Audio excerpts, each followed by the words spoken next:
TF1 20h avec Dominique Baudis. La catastrophe du DC-9 d'Alitalia à Palerme, le témoignage bouleversant d'une rescapée. Noël à Beyrouth, une fête parmi les ruines au terme de 4 ans de guerre civile. L'imitation des armes stratégiques, l'américain Vance et le soviétique Gromyko jouent les prolongations à Genève. Politique, c'est l'heure des bilans, Bruno Mazur fait celui de la session parlementaire. Martine Villoquet est libérée sous condition, elle passera Noël auprès de son fils William, né en prison. Bonsoir. Sinistre coïncidence ou bien rançon du développement du trafic aérien, quoi qu'il en soit, l'année 78 avait commencé le 1er janvier dernier par une catastrophe aérienne, 213 morts dans un amérissage forcé près de Bombay. Et les derniers jours de la même année 78 sont marqués par une autre catastrophe aérienne. Cette fois, c'est un DC-9 d'Alitalia qui s'abîme en mer à quelques kilomètres de l'aéroport de Palerme, en Sicile. Parmi les 129 personnes qui se trouvaient à bord, seuls 21 survivants ont été recueillis. On dénombre donc ce soir 108 morts et disparus. Les recherches se sont poursuivies durant toute la journée dans l'espoir de retrouver quelques survivants.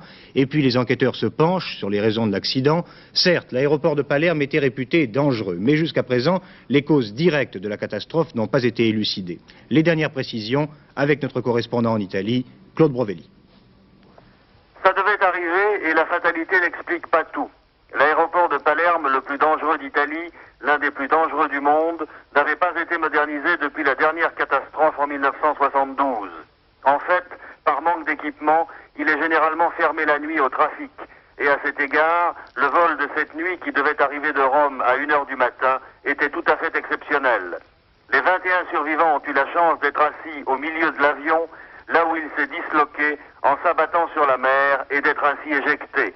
Les autres auront vu leur mort venir, attachés impuissants à leur fauteuil, en s'enfonçant dans la mer glacée par 50 mètres de fond. En Sicile, cette catastrophe qui ramenait au pays des travailleurs immigrés du Nord, venus passer en famille Noël, a provoqué de bouleversantes scènes de désespoir collectif. Rien n'aura été épargné au calvaire italien de 1978. Rome, TF1, Claude Brovelli. Oui, Claude Brovelli vient de vous le dire, les 21 personnes qui ont échappé à la mort se trouvaient toutes dans la partie médiane de l'avion qui s'est disloqué après avoir heurté la surface de l'eau. Et parmi ces rescapés, une femme dont vous allez entendre le témoignage. Je coulais avec l'avion. Nous ne pouvions plus respirer. J'ai essayé de casser le hublot, mais je ne suis pas arrivée. Après, alors que j'avais perdu tout espoir, car je ne voyais plus ma fille, j'étais sûre que tout était fini.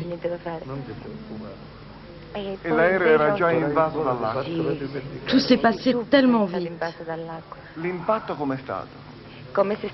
L'avion s'enfonçait de plus en plus et tout de suite il a été englouti.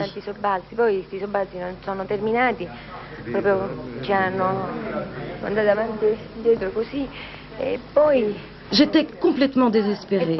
J'étais certaine qu'il n'y avait plus rien à faire pour ma fille, que je ne la retrouverais jamais.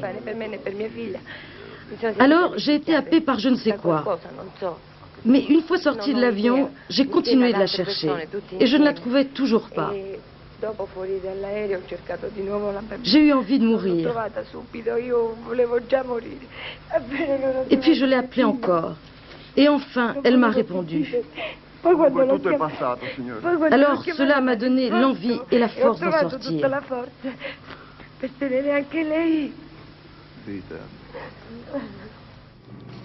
Oui, pour tenter de comprendre ce qui s'est passé cette nuit au large des côtes de la Sicile, où ce DC-9 d'Alitalia a été englouti, vous l'avez entendu, en l'espace de quelques secondes, Jean-Paul Flory a interrogé un commandant de bord sur les conditions spécifiques d'un accident provoquant un amérissage forcé. Est-ce qu'il est plus difficile de se poser sur l'eau avec un avion que de se poser sur la terre? Il est certainement beaucoup plus difficile de se poser sur l'eau que sur la terre. L'eau est un élément pas naturel pour un avion. Il peut se passer de tas de problèmes dus à la hauteur des vagues, force du vent, et un amérissage peut provoquer l'éclatement de l'avion. Une fois l'avion posé sur l'eau, qu'est-ce qui se passe? Il coule, il flotte? Non, un avion, si l'amérissage s'est fait dans de bonnes conditions, peut rester dans un délai très raisonnable à la surface de l'eau, de l'ordre de 30 à 45 minutes, ce qui permet une évacuation des passagers dans de bonnes conditions. Comment se passe cette évacuation des passagers? C'est presque automatique. Sur ordre du commandant de bord, l'équipage de cabine déclenche les sorties de secours. Des escabeaux gonflables se tendent sur l'eau et permettent l'évacuation des passagers sur les canaux pneumatiques. Les canaux pneumatiques équipés pour la survie en mer? Très bien équipés pour la survie en mer, des passagers peuvent rester très longtemps dans ces canaux. On force les passagers à attacher leur ceinture lors d'un amérissage? Lors d'un amérissage, oui, les passagers doivent immédiatement revêtir leur maillot ouest. Et mettre leur ceinture de sécurité? Leur ceinture de sécurité également, oui. Est-ce que ce n'est pas un petit peu un piège, ça? Pas du tout, ça peut régulariser au contraire l'évacuation de l'avion, éviter des encombrements au niveau des issues de secours. Qu'est-ce qui a pu se passer à votre avis? Parce que là, finalement, rien de ce que vous venez d'expliquer ne s'est passé, ne semble s'être passé en tout cas. Cet appareil a dû avoir une avarie très grave, avec une perte de contrôle de l'avion. Si bien que l'amérissage semble s'être très mal passé puisque l'avion a plus ou moins éclaté à la surface de l'eau. Oui. Dans ce cas-là, qu'est-ce qu'il reste à faire? Il n'y a malheureusement plus rien à faire.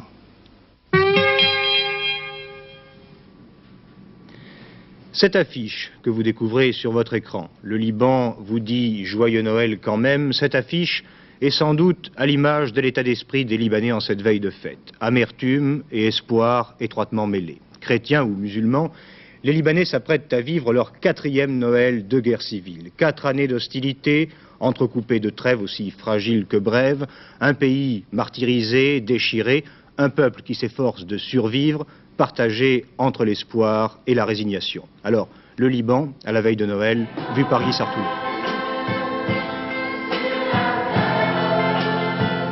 Noël 78 et paix aux hommes de bonne volonté. Un souhait qui, au Liban, prend toute sa valeur dans un pays en guerre depuis 3 ans et qui, aujourd'hui, est à un tournant de son histoire. Au moment où l'on parle d'implantation palestinienne, ce qui changera l'équilibre confessionnel qui détermine les rapports politiques, l'idée d'une fédération entre les différentes communautés, ce que l'on appelle une décentralisation administrative, fait son chemin. C'est Noël quand enfin se lève l'espérance d'un amour pluriel. C'est Noël. Noël à Beyrouth est fêté avec discrétion.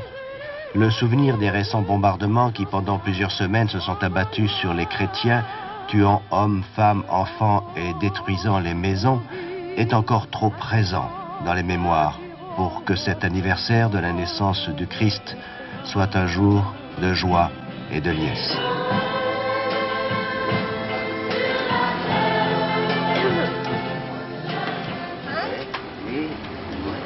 On va faire seulement une petite crèche parce que mon mari ne travaille pas, ça fait 6 mois.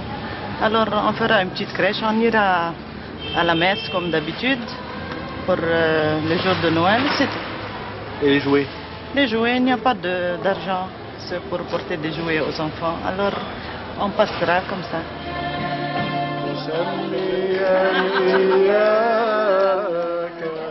Paix aux hommes de bonne volonté. Les quelques 2 millions de Palestiniens réfugiés la souhaitent, eux qui depuis 30 ans vivent dans l'espoir de retourner sur leur terre. Parmi ces Palestiniens, 20% sont chrétiens. Pour eux, la Palestine c'est plus que leur pays. C'est la terre du Christ.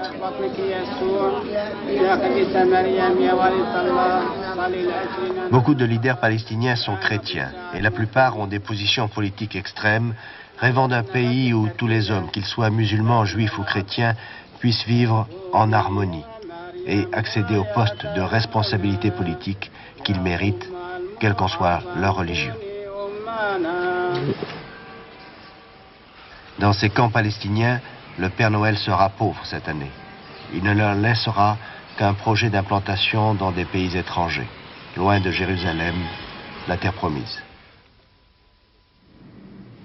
Et justement, l'année dernière, en cette période de Noël, la paix semblait se profiler à l'horizon de la crise du Proche-Orient. Rappelez-vous, Sadat s'était rendu quelques semaines plus tôt à Jérusalem. Et le 25 décembre, il s'apprêtait à accueillir en Égypte le Premier ministre israélien Menahem Begin. L'optimisme de certains pouvait faire croire que la paix était à portée de la main. Mais depuis lors, que de temps écoulé et si peu de chemin parcouru. Certes, il y a eu le spectaculaire sommet de Camp David, mais là encore, les résultats n'ont pas été à la mesure des espérances. Au terme des accords de Camp David, la paix devrait déjà être signée entre l'Égypte et Israël. Est-il besoin de rappeler que l'on en est encore très loin? Alors, pour tenter de sauver ce qui peut encore être sauvé, le Premier ministre égyptien, M. Khalil, et le ministre israélien des Affaires étrangères, M. Dayan, vont s'efforcer de relancer les pourparlers de paix à l'occasion d'un mini-sommet à Bruxelles.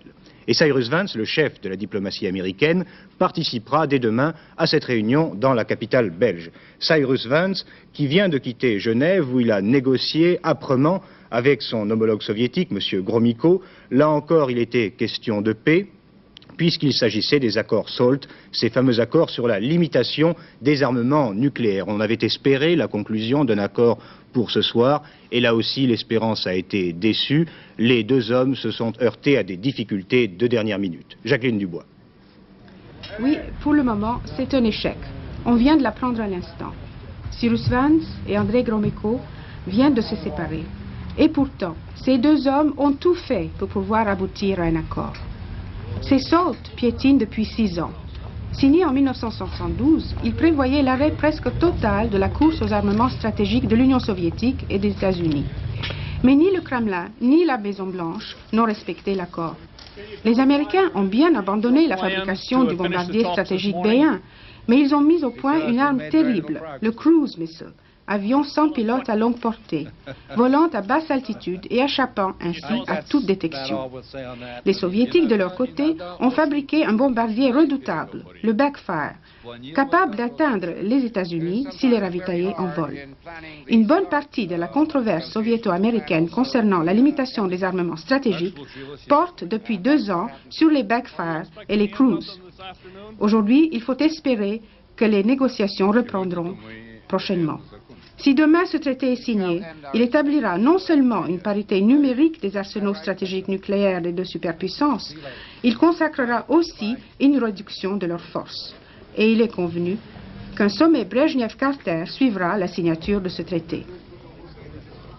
Oui, Américains et Soviétiques devront donc prendre à nouveau rendez-vous pour tenter de dégager un accord définitif. C'est sans doute l'une des conditions de la sécurité du monde, car sinon, tout peut être imaginé, tout, y compris le pire, comme ce scénario de politique fiction conçu par un stratège britannique. Un reportage de Michel V.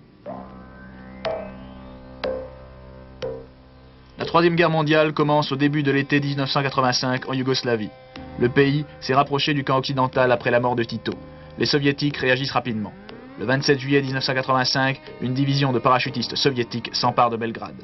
Le président des États-Unis envoie ses Marines à Ljubljana. 24 heures après, les Marines américains combattent les troupes parachutistes russes. Cet incident donne au haut commandement russe le prétexte longtemps attendu. Ces troupes envahissent l'Allemagne fédérale et la Scandinavie. Leur objectif, le Rhin. Les premiers chars soviétiques T-72 et T-80 franchissent la frontière de la République fédérale allemande en formation serrée le matin du 4 août 1985. L'offensive alliée du 15 août met en échec les troupes du pacte de Varsovie. Des soulèvements populaires éclatent partout en URSS. Certaines divisions russes commencent à se mutiner. Les soviétiques doivent évacuer l'Allemagne. À Moscou, les faucons décident d'utiliser le feu nucléaire.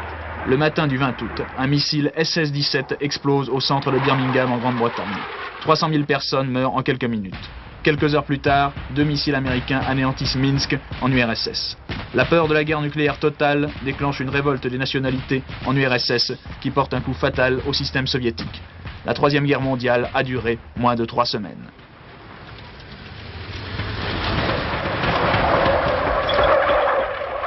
Ce scénario n'est pas dû à un auteur de science-fiction, mais à l'un des meilleurs experts militaires occidentaux, le général Hackett.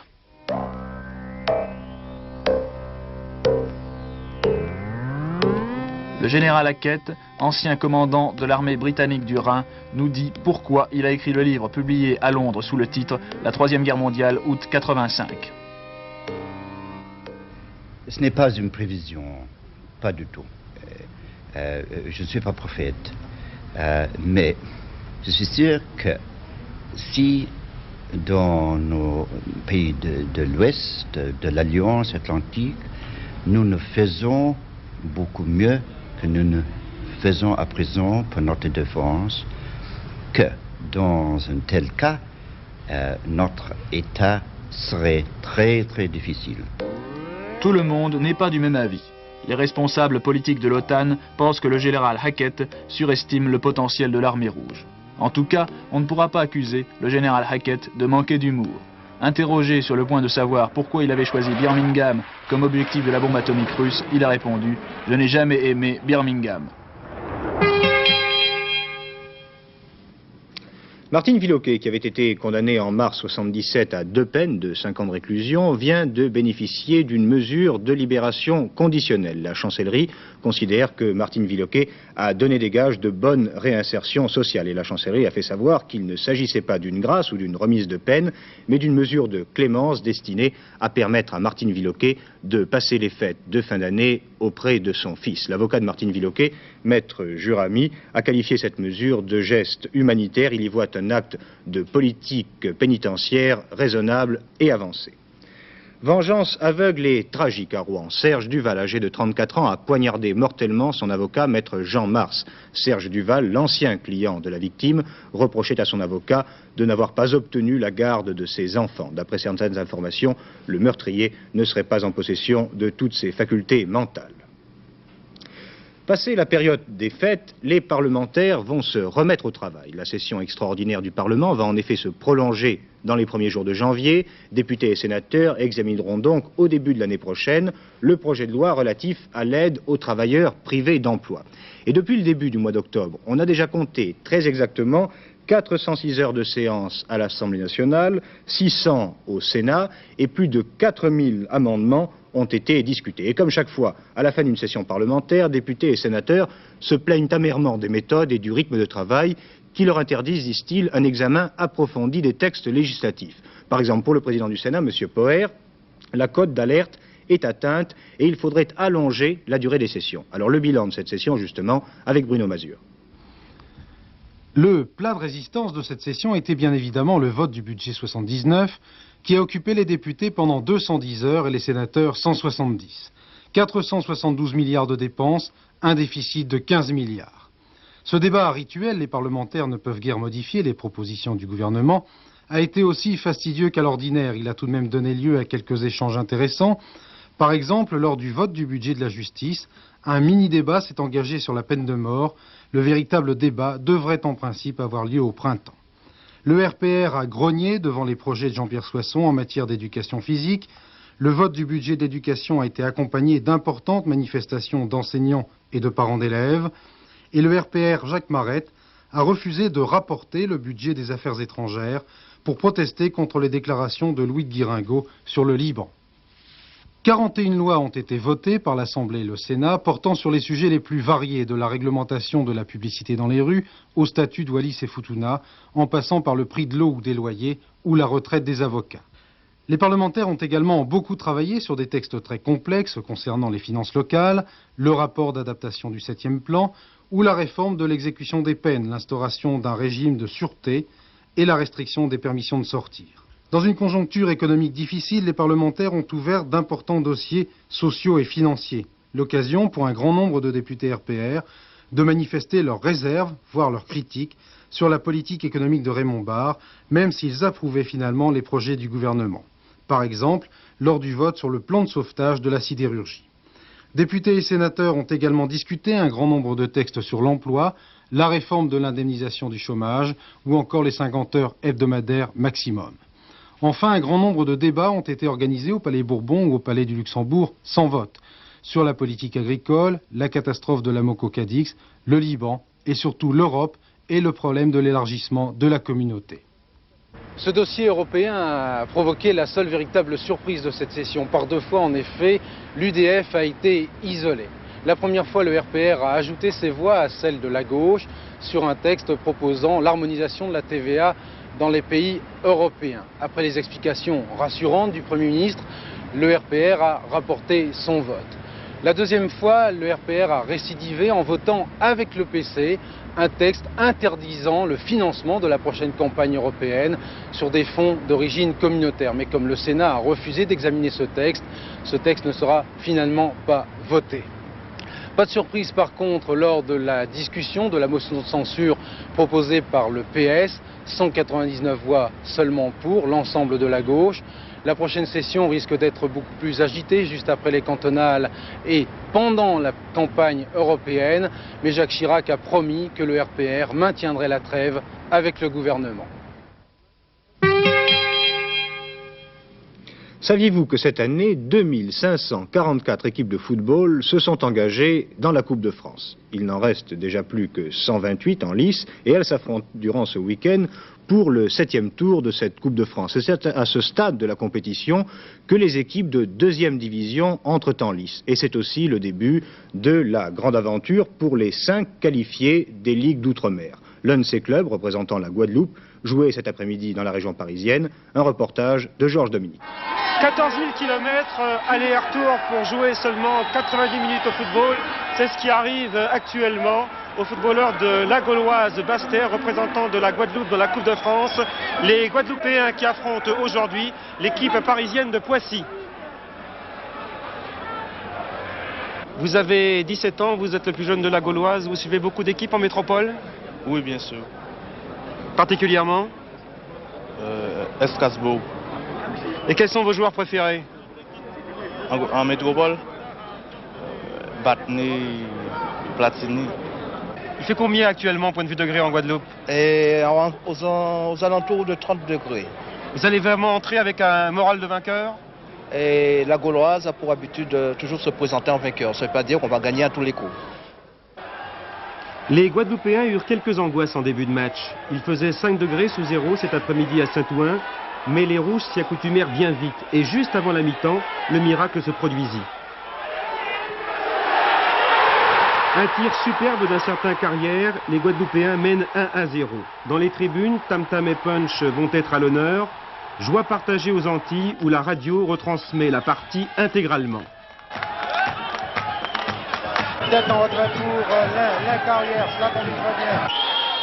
Les Jaunes de Poissy occuperont souvent le camp guadeloupéen en deuxième mi-temps, mais la Gauloise tiendra jusqu'au bout. Ils joueront le prochain tour chez eux, en espérant accueillir Saint-Étienne, Nantes ou Strasbourg.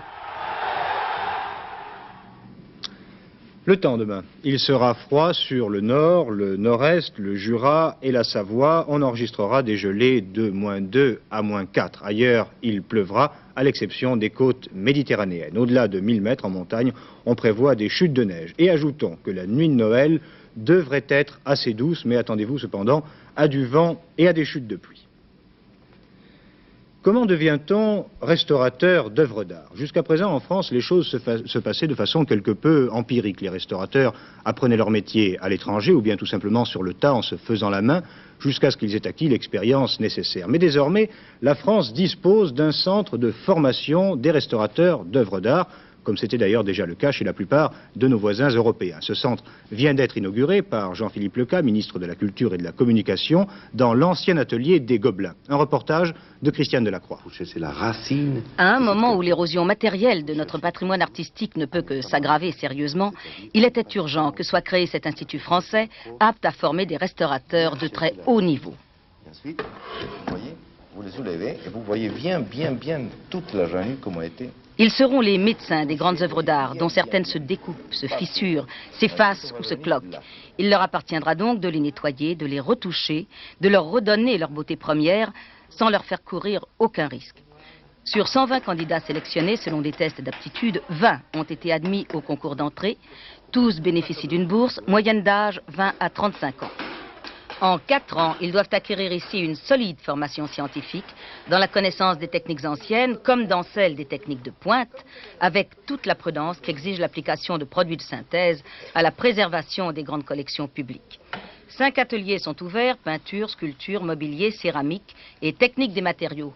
Un métier choisi pour l'amour de l'art. Au départ, j'étais ingénieur en économie. J'ai commencé à restaurer avec mon père, mais il me manquait tout le côté scientifique. J'ai envie de pratiquer pour moi et de restituer les œuvres, de les rendre belles et de vivre avec la matière. Dans lesquels vous avez des sondes. D'autres ateliers seront sans doute ouverts d'ici 1 an ou 2, car il s'agit bien de former des restaurateurs, mais surtout en fonction de certains débouchés, de certains marchés. Cette entreprise a été voulue par le ministère de la Culture en liaison directe avec les utilisateurs, c'est-à-dire les musées. On a dit de cet institut qu'il formerait les énarques de la restauration. Est-ce dire qu'il ne sera accessible qu'à un certain cercle restreint, une certaine élite ? Non, plutôt que les énarques de la restauration, je parlerai des normaliens supérieurs de la restauration. Car en fait, nous désirons former des formateurs. Est-ce qu'il sera quand même possible à certains restaurateurs qui ont été formés sur le tas de se recycler? Écoutez, vous posez le problème qui est notre préoccupation majeure, à savoir, après la mise en place de cette formation initiale, nous allons nous occuper dès 1979 de la mise en place de la formation professionnelle continue. Donc un recyclage est possible. Un recyclage sera possible. Alors les décors de films à grand spectacle, par exemple, sont-ils des œuvres d'art? C'est à vous d'en juger avec ce reportage de Sylvier qui a visité le plateau de tournage du prochain James Bond. Sachez toutefois que la dernière production de la série, L'espion qui m'aimait, avait coûté 70 millions de francs, recette 700 millions de francs, un rapport de 1 à 10. Alors encouragés par ces résultats, les producteurs engagent cette fois 150 millions de francs sur ce tournage, dont certaines séquences sont réalisées au studio d'Épinay. Il y a des films pour lesquels le décor n'est pas très important. Il y a d'autres films pour lesquels ce décor est primordial. C'est bien sûr le cas des James Bond. Alors cette année, le cinéma français a le privilège avant tout économique d'accueillir le tournage de Moonraker. Qu'allez-vous faire du décor à la fin du tournage? Mais on va le détruire, comme toujours. Dans ce décor-là, il y a des grandes explosions et tout ça, parce que dans l'histoire, on va détruire le décor. Mais en toute façon, une fois fini, on détruit le décor. Le nouveau James Bond sera donc un film ayant trait à l'espace et ce décor reconstitue une station spatiale de 3 étages. 220 ouvriers ont participé à sa réalisation. 2 tonnes de clous, 100 tonnes de ferraille, 300 mètres cubes de bois et un équipement électronique correspondant à celui de 4 Jumbo Jets ont été utilisés. Ken Adam a déjà 7 James Bond à son actif. Si les décors de Goldfinger sont ceux qu'il a préférés, ceux de Moonraker sont les plus grandioses qu'il ait pu créer. Un décor de 3 500 000 francs détruit dès la fin du tournage, n'est-ce pas un peu triste? Non, pas du tout pour moi. Une fois, je suis très content de voir mon décor une fois fini. Si on a bien tourné le décor, je suis assez contente que ça va disparaître parce que je veux commencer avec un autre décor après. Vous voyez? Je ne suis pas du tout sentimental pour les décors. Voilà, ce journal est maintenant terminé. Toute l'équipe de TF1 Actualité vous souhaite de passer une excellente soirée, une soirée au terme de laquelle vous pourrez retrouver Jacques Poux pour notre toute dernière édition. Bonsoir et à demain.